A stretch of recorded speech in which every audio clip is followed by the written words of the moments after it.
Ciao da Emanuele e bentornati nella cucina di Bimbi Boss.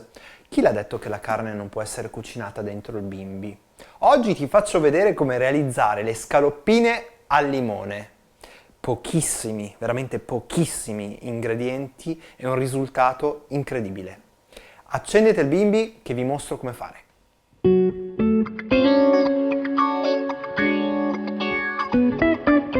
Gli ingredienti necessari per questa ricetta sono delle fettine di vitello per un totale di 400 grammi, 60 grammi di succo di limone, un po' di prezzemolo tritato, sale quanto basta, farina quanto basta, 80 grammi di burro. Iniziamo salando e infarinando per bene le fettine di carne.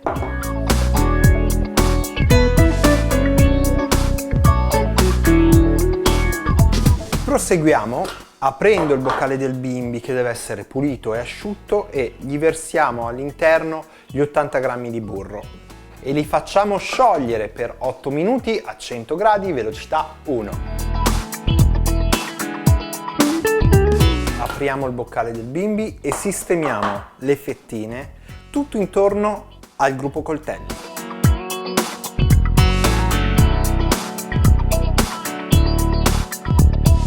Richiudiamo e impostiamo 5 minuti, temperatura varoma, tasto antiorario, velocità soft. Giriamo le fettine di carne.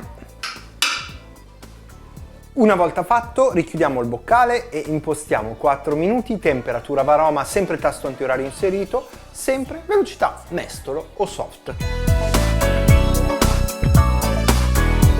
Senza aprire il boccale del bimbi aggiungiamo 60 grammi di succo di limone e proseguiamo la cottura per altri 5 minuti, sempre temperatura varoma, sempre tasto antiorario inserito, sempre velocità soft.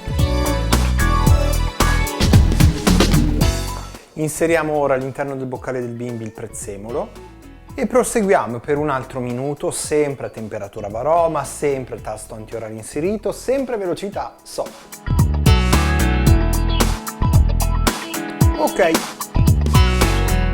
adesso non ci rimane nient'altro che impiattare e mangiare.